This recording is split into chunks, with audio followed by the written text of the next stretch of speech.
I'm James Brown. Good evening or good morning, depending on when you look at this. I'm here with historically a gentleman com- comparatively with the Wright brothers. He's not that old. He's not. He's 30 years after that. And in terms of aviation, he plays a big part historically in our aviation history books. So if if I can, with no further ado, can we ask your name, sir? Neil Dye. Neil Diamond? Dye. Oh, Die. Neil Diamond. Neil Dye. I'd get ready to say. Well, how'd you come into aviation? What made you come into aviation? Well, it probably got started with my grandfather. He loved building kites. Okay. And I was about 4 years old, and he had one of his kites flying it in a field across the street from our house. Okay. And I was right with him while he was getting that kite up in the air. And when he finally had it up in the air, I asked him if I could fly it. And he handed me the big kite winder with a string on it Mm-hmm. and threatened me if I let loose of it. And I assured I'd hang on to it. Well, about the time he stepped back from me, a gust of wind hit the kite, Yeah. and I became airborne. A gust of wind hit the Hit the kite. kite, and How high did you get? I got about 2 foot high, and he was running after me, and he finally caught me. Are you kidding me? No. So that was my first flight. That's pretty good, isn't it? That's kind of right. That That was the beginning. was the beginning. What a beginning. That's all Yeah. right. I'll be darned. So, how long after that experience of you flying that kite was it before you thought about anything regarding aviation? Oh, well, I was hooked on aviation from that day on. My older brother and I, we used to buy these little gliders and flew them. Then we bought little models, stick models, that we would build. Uh huh. uh, Stick what? little stick models, balsa wood sticks. Oh yeah, yeah. And- Made airplanes out of. Yeah, and we put tissue on it and a rubber band motor on it and fly it. And our father, trying to do things with his kids, came up and was looking at our little airplanes that we made, and they were very fragile. And he broke 2 of them when he was looking at them. He built what? He broke 2 of our airplanes looking at them. He He squeezed broke them. them? Yeah, he squeezed them too tight. He didn't do it deliberately. He just a big husky man, and he picked up his little airplanes made with little 16th-inch balsa wood strips, Mm-hmm. and he broke them when he picked them up, which resulted in me and my brother running downstairs to Mom crying he broke our airplane. So it was a long time after that before he ever took another look at our little airplanes. But that was the beginning. That's pretty good. That was the beginning. That Yeah. Now, go ahead. I'm sorry. That was before either one of us was in grade school even. Man. You never thought you would ever fly. Was you thinking of flying an airplane during that at that particular time? Oh yeah, dreamed of them. They had a air show nearby us, and our father, he was a special deputy, and he was paid to come handle traffic at the air show. Your father was a special deputy. Was that special Deputy deputy? sheriff. Oh, here Deputy in sheriff. Dayton or Spring? Where? I was in Cincinnati, Oh, it was in Cincinnati. and he, when he got show was over, why all the volunteer sheriff's department Mm-hmm. got a free ride in the 3-engine airplane they had there. and my Three brother engine and I, what? 3-engine airplane, a Ford tri-motor. Can you kind of draw that a picture? Ford tri-motor has one engine on the nose and one on each wing, an engine. Mm-hmm. So it had 3 radial engines on it. And it was the first airplane that actually used to carry passengers for hire. There was airlines started with them. Mm-hmm. Airline. Airlines back in the early 20s was using Really? Ford tri-motors. Hmm. That was the biggest airplane around at that time. And what was the name of the airplane? It was the biggest? Ford tri-motor. Yeah, I thought that 722 was the biggest, or what was it? Well, everything was bigger than that. This was back in the 20s. Oh, okay. This was big back in the 20s. Back in the 20s. Okay, I don't even remember even seeing in the movies any airplanes that far back. Yep. You know. Yeah. So, was you married at that time, at particular time, when you start flying? I mean, Well, yeah, I always dreamt of flying an airplane. I got an angle when I asked you that question about were you married, because I was trying to bring you in the picture. Did you ever remember him fooling around with airplanes, whether it was kites or whatever? No, she couldn't be in it. No, she wasn't born yet. She wasn't born yet. Okay, so anyway, that's interesting. As far as you get involved in airplane, what motivated you? Yeah. And as we grew older, we start building bigger model airplanes. Right. Yeah. That's. You ever?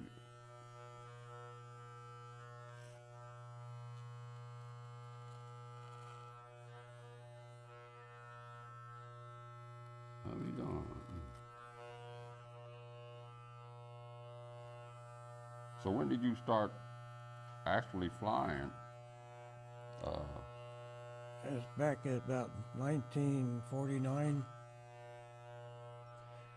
49. Yep. Man. So, of course, you went to school first, though. Oh, yeah. Yeah, I'd been out of school I graduated from school in 47. Mm-hmm. And this is in about 1950, 51, thereabouts. You know, excuse me, it just hit me. I just remember I told you the other night I wanted to talk about the wings of an airplane and what part they played in I asked you about the airplane wings. I'm just jumping ahead. Oh. And it was interesting to know how the functions of the wings of an airplane, how they affect the airplane as you flying. And some things he told me was kind of amazing. How certain way that the airplane wings is set. I mean, you know, you can make them do a lot of things with the wings, and you was telling me that, and that was amazing. And Well, the air shape of the wings results in when the wing is moving forward, the wings split the air. Part of them goes under the bottom and part goes over the top. okay. Well, the air tries to stick together, so the airspeed of the air going over the top of the wing, where it's cambered, is exceeding the airspeed of the air coming from underneath the bottom. They might meet up again. So it creates sort of a vacuum underneath the wing as a result. Let me just abruptly stop and ask.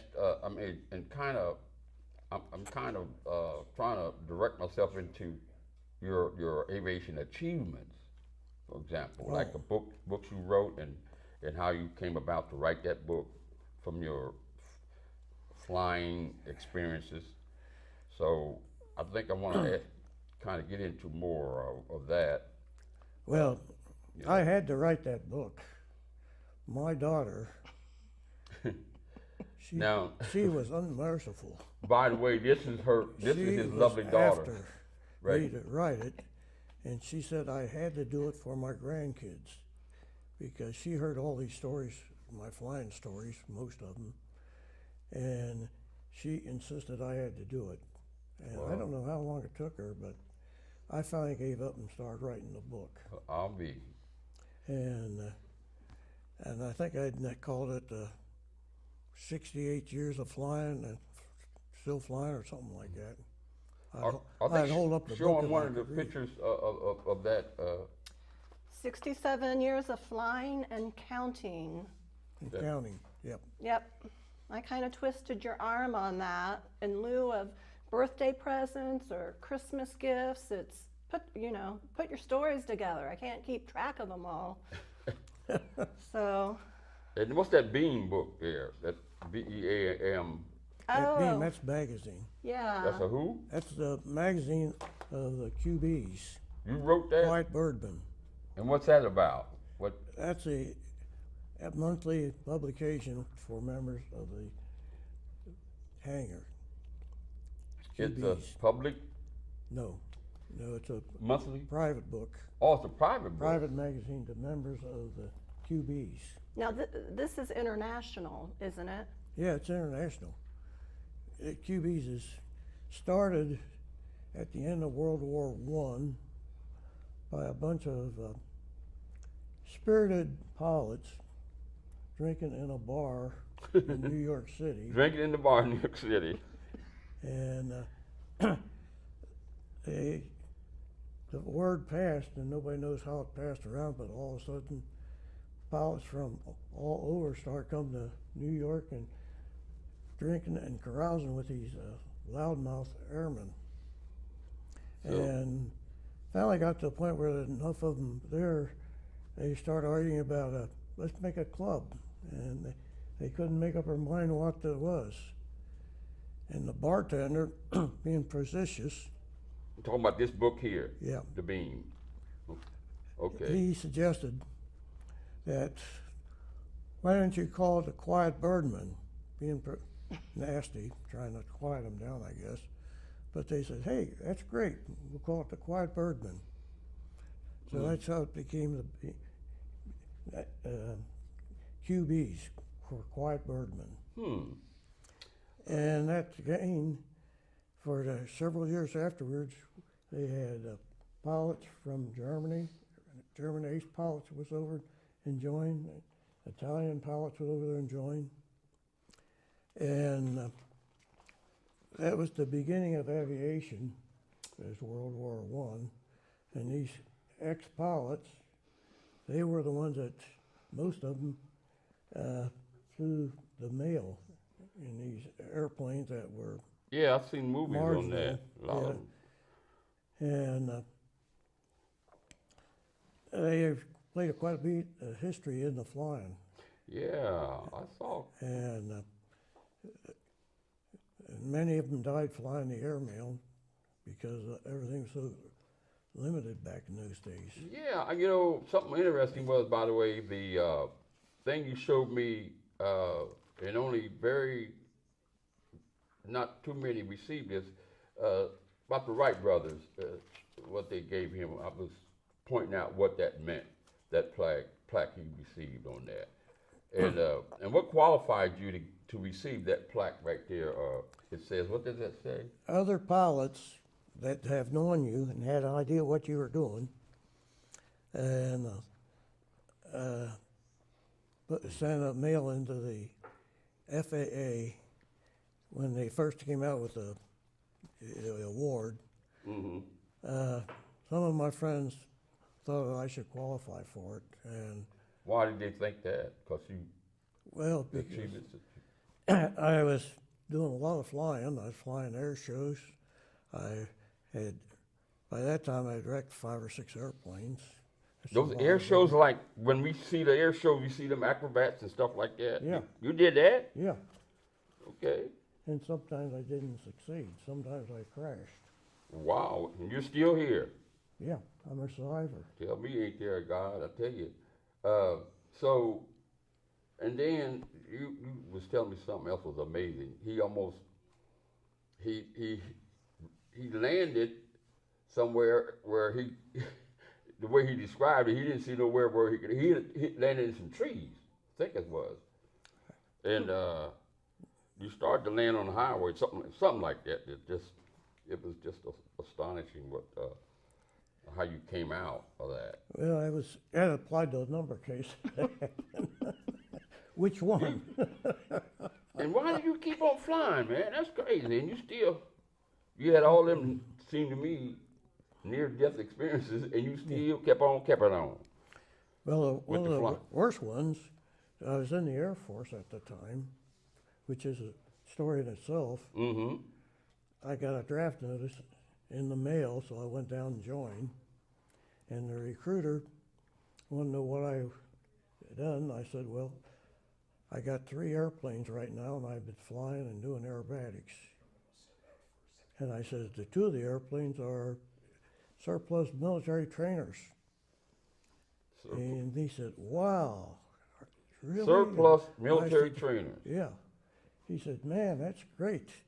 I said, well, they won't have to waste a whole lot of time to teach me primary flying since I learned in their airplane to begin with. So he said, well, yeah, but you don't have a college degree. I said, yeah, that's right, I don't. He said, never mind. With your record, you'll have to go into basic training, but you come out basic training, they'll send you right to flight school. Okay. So. Never finished basic training. They were overcrowded.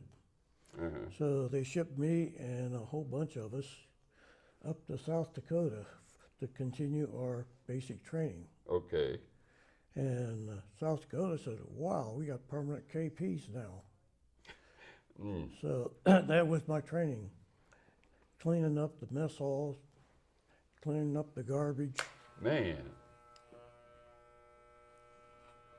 Clean up the, cause you told me about that. You was in they put you in the culinary thing or I was a KP, KP. Oh kitchen man. place. And I was at that about 6 months. And I got transferred out. I said anywhere, and they put me in ground support, Mm-hmm. which was the next mistake I made. I think Why was it a mistake?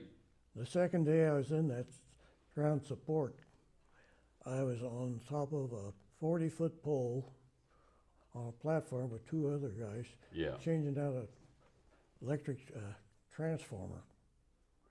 In a howling wind with snow blowing, and I thought, man, what am I doing up here? I had a nice warm kitchen that I left for this. Well, I got through that, and the Air Force never did let me fly their airplanes. And I had airplanes, up to 3 airplanes at one time, all the while I was in the service. Mm. And I used to go on weekends and do air shows. They knew about this experience of your flying experience, and they still didn't. Right. That don't make sense. You could have been a very a man, very to for the military Air Force. Yeah, I had quite a few adventures, like falling out of the airplane almost once. Mm-hmm. I was hanging by my toes under the instrument panel. Literally? Yeah. Well, how the hell that come about? I mean, what? Well, the airport manager has a very nice airplane for customers that he hires out. And he had a vacuum guy cleaning it. And I said, his name was Harry. I said, Harry, when you get finished, can I borrow that vacuum cleaner? He said, what are you going to do with it? I said, this dart's got a lot of dirt in it, and every time I go upside down, I get dirt flying on me. He said, well, you're a smart pilot. Can't you just fly it upside down and shake the dirt out? I said, okay, Harry, Easy, great, easy. I'll try it. So And I did it, and I got upside and I gave a mighty jerk on the stick, and my seatbelt came loose. oh man, And I caught myself with my toes under the instrument panel, I had to ask. Yeah. and my arms was flying over. I was trying to get my arms back in, and the airplane started diving, and I finally got my senses, and the airplane was just about going straight down, and I pulled myself down into the seat. I got hold under the instrument panel and pulled myself down into the seat. Mm. And at that time, I was going straight down. The engine got fuel to it, and the engine took off full throttle. And that's when I heard this loud bang, Mm-hmm. and I thought the airplane came apart. Man. And I was going straight down. The airspeed was pegged, and I yanked the throttle back to idle. And I very slowly eased the airplane out to level flight. Mm-hmm. And I used most of my altitude doing it. I leveled out about 50 feet above the ground. What do you mean when you said you used most of your altitude? Yep. Uh, I was at 10,000 feet. And by the time I got it under control and leveled off, I was about 50 foot off the ground. what? And I had rode headed back to the airport. And I Okay. had just barely enough power to keep it blowing because I thought part of the airplane blew away in the accident. It was a big bang, like a stick of dynamite going off, but it just blew out the belly of the plane, but I didn't know that at that time. So when I got to the airport, I didn't bother with their pattern. I came straight across, just cleared the fence and put it on the ground and rolled up the gas pit. And Harry, the owner of the airport, started chewing me out for not flying the pattern. What? They just didn't know, did they? And I told him, I tried telling Harry, I said, Harry, my airplane, I came apart on me. And he said, what the hell are you talking about? There's nothing wrong with it. And his mechanic was out there. He tapped him on the shoulder. He said, Harry, take a look underneath. I didn't have any fabric on the belly. All the fabric flew off the belly. That's what the big bang was when the fabric broke loose. And what now? Can you draw a picture of that? In my mind, I don't see what. Maybe you don't have to take. That's enough already. You done been through. Well, I was going straight down. The engine came alive, and it was at full throttle. Okay. And about the time the engine came alive, full throttle, the fabric on the belly of the airplane blew off. It exploded like a big boom, like a cannon went off. And it took off all the fabric off the belly of the airplane. Mm-hmm. Of course, I didn't know that. I thought the airplane was coming apart. So I very gingerly set it down on the ground, expecting it to fall apart before I got to the gas pit. But it turned out it was just the belly of it was missing. I'll be. I had a mechanic here with a new belly because I had a furlough coming up. I was going to fly to Cincinnati with that airplane. And so he did it with a week. He did it and had it out on the line when I came up. And there's a elderly gentleman with cowboy boots on, a cowboy hat, smoking a pipe sitting on the fender of his pickup truck opposite my airplane. Mm-hmm. As I walked over to the airplane, he said, Sonny, is that your airplane? I said, yes, sir. He said, well, I wanted to tell you, me and the boys, we saw you doing flip-flops over our ranch. And he said, all of a sudden you went straight down and we saw part of the airplane fly away. You lost part of your airplane there. What? And he said, we never did see you hit. He said, we spent better part of a week searching our whole area there trying to find your wreckage. So since we couldn't find you there, he said, I came in town for supplies, so I thought just go up to the airport and see if that airplane's up there. He said, it was that airplane right there. And I said, yes, sir, it's mine. It's fixed now. That was in Cincinnati, you say? I was up in South Dakota, Oh, Rapid South City, Dakota. South Okay. Dakota. Yeah. And then I flew that airplane back to Cincinnati then on leave. Oh, you still in the Air Force then? You still in the I'm service? still there, yeah, still in service. I was flying air shows on. In fact, I had a Culver Cadet, my first Culver Cadet. I bought for $65. Mm-hmm. And a friend of mine, he had orders to go to Germany, and he wanted to get rid of it. And I said, I don't have any money. He said, Neil, you got some money. You got a bank account. I showed him my bank book. I had $65 in the bank. He said, let's go to the bank. You just bought an airplane for $65. Well, I mean, that was your first airplane you bought, or? Yeah. Well, he wrecked it first. So. He, He lost it and flew into a snow pile, damaged a wingtip, mm-hmm. and prop had sudden stoppage, so I had to pull the engine off and rework the engine. So I ended up taking the whole airplane into a hobby shop at the Air Force provided for us. They built us some new barracks with basements on them, Yeah. and the basement they made into a workshop where we'd have hobbies down there to build stuff. Yeah. So I hauled my airplane up there piece by piece and rebuilt it there in the basement. You rebuilt it where? In the basement of our barracks. You don't remember? I wasn't born then. What? He was in the service at the I was in time. the service. I was I married. keep missing y'all. Okay. I want you to have her for some reason. I shouldn't be here based on what's happened to him earlier. What was that? Well, all of these, I guess I'll call them adventures Oh, that yeah. happened before I was even born. I almost didn't make it back to Ohio in that airplane. Not to stop, but what was some of his awards he received for flying? What was that thing about? Department of Transportation. It's from the Federal Aviation Administration. It's a Master Pilot Can Award. they get a picture of that, Master? Master Pilot Award. And you have to have 50 years of 50 years or more flying. And without no, I didn't incidents. say that. Well, And I didn't say that either. I just took them at their word. I had 50 years of safe flying.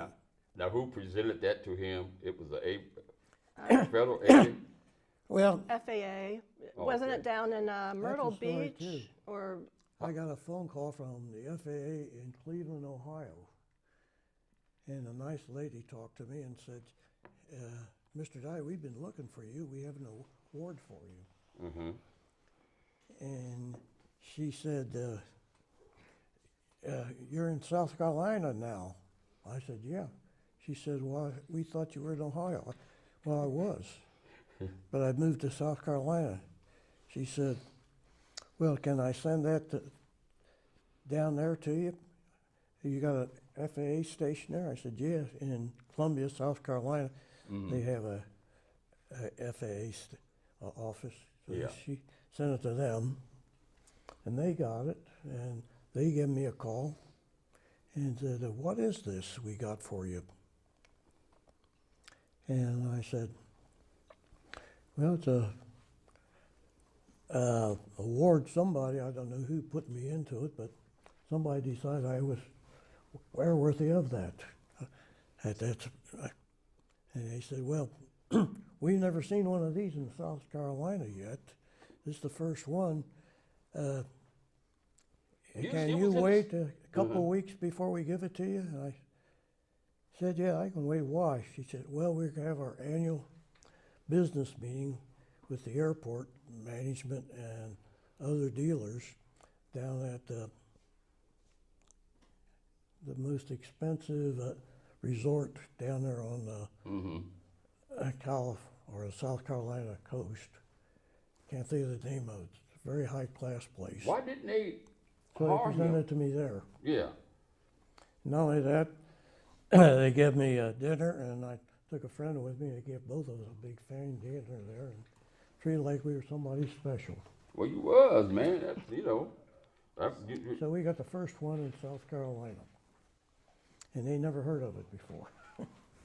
Or you might be the only one. Yeah. Because, you know, even the Wright brothers didn't get that kind of attention, generally speaking. I mean, they didn't No. get that, yeah. The, They should have. They crashed more times than I did, I think.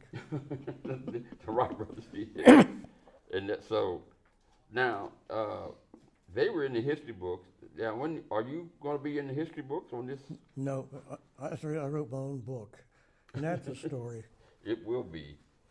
She hammered on me unmercifully for, I don't know, it seemed like forever. And it was my duty to put down my experience Okay. in a book for my grandkids to see. So, and she did the work. Well, let me. She corrected my grammar and my spelling and all that. She Well, did let me the editing. let me take a break. I'm gonna scold her a minute. Then I'm gonna then I'm gonna congratulate you on, you know, to keep him keep on keeping on. I got to break away here for a minute. Okay. So we'll be right back. Okay. We're cutting here for a second. Stand by.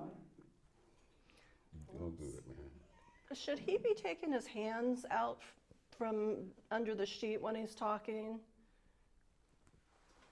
What was that?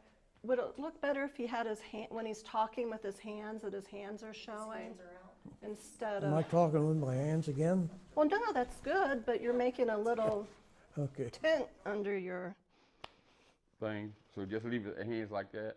That way. We're gonna go and fix something out there real quick. Stand by. Audio's coming out. okay.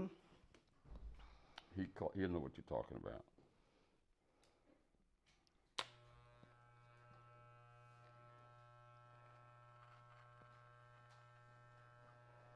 It just seems like when he's talking, you could just see the smock moving. You can't really see his hands. Yeah. Okay. Just a question of what would be better.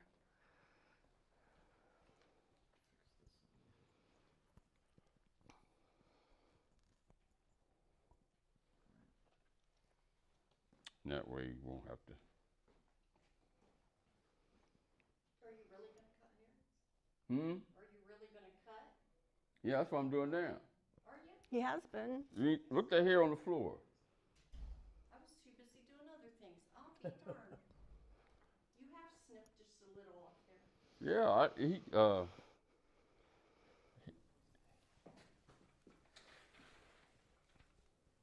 who am I watching now? I'll have to stand it up. I'm gonna need to stand up that cane for a close-up, so I'm just gonna get in here real quick. Okay. We move. Well, let's see. Oh, you know what? See what? I'll put it this way. Oh, no, you're good. Oops. There we go. Okay. Ask Rich where he would like it. Like make it look like it was. Oh, he wants to take a picture of it. I was gonna resit it back in one of them chairs like it was somebody sitting in the chair.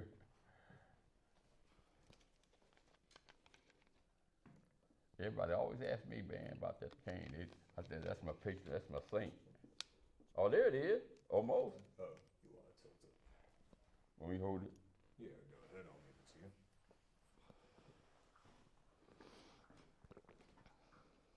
That's St. Martin de Porter. The camera ain't on yet.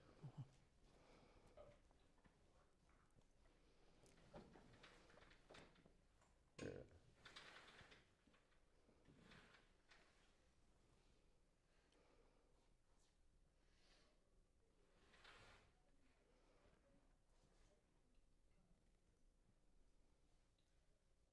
You just, if you could just talk about the cane. We want you to relax and talk about the cane. Oh, Tell me talk about. something about this cane. Oh, you okay? Let me know when. When, N- go ahead. Perhaps about my cane here. I call it my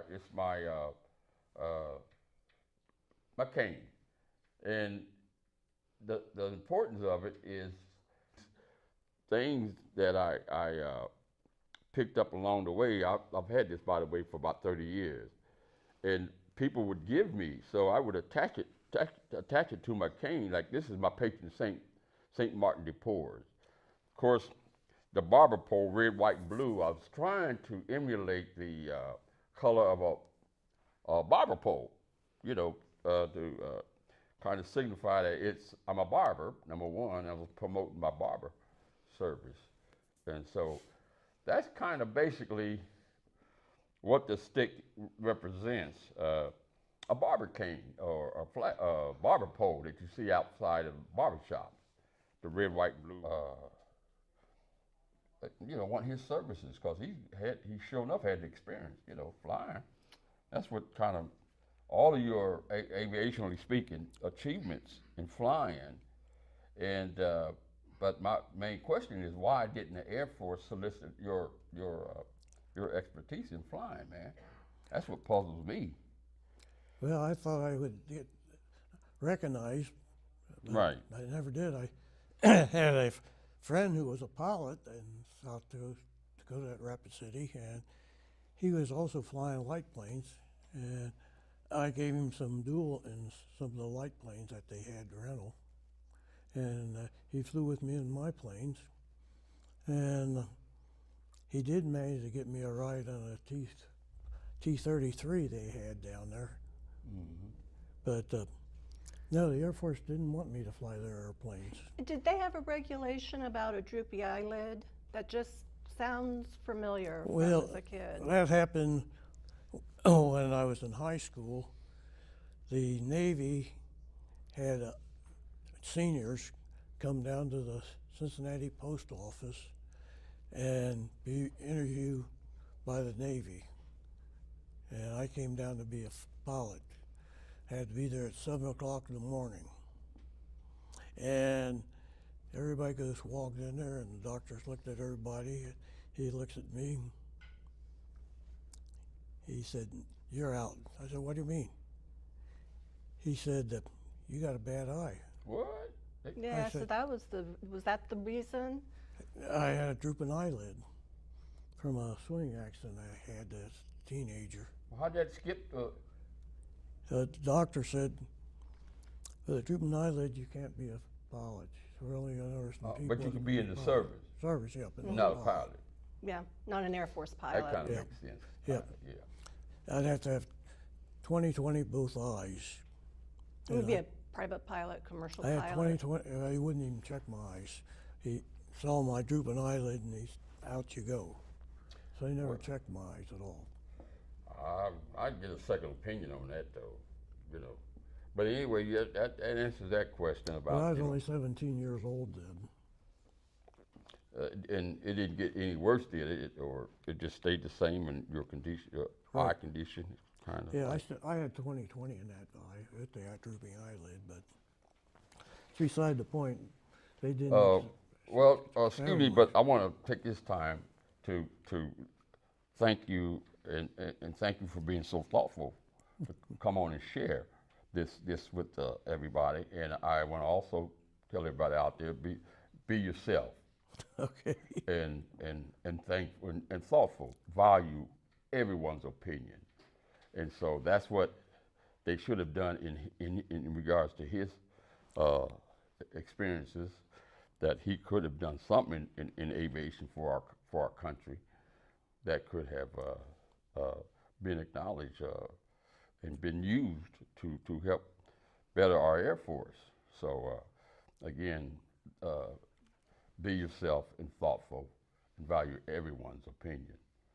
And so that's my what I want to share with you, because it's a good thought, to value everyone's opinion. Yeah, I had a thrill on the air base in Indiana. Air base right adjacent to their commercial airport, and I was flying the Dart down. Flying a what? Flying the Dart airplane. Okay. And weather was closing in on me, and I was down about 300 feet high, so I could still see the ground. Man. And I knew if I landed at the commercial airport, they was going to violate me because I'm illegally flying in those conditions. So right next to them, on the other side of the railroad track, was a military base with a runway there, so I landed there. So, And I got a company right away. I had 2 guys in a Jeep and a 50 caliber machine gun came out to see me. And want to know what I'm doing on their base. whoa. So Yeah. this. So So I have to land this plane because the show is over, hmm and they want to thank you for all your your achievements. Okay, well, that you- thanks for having me. Okay.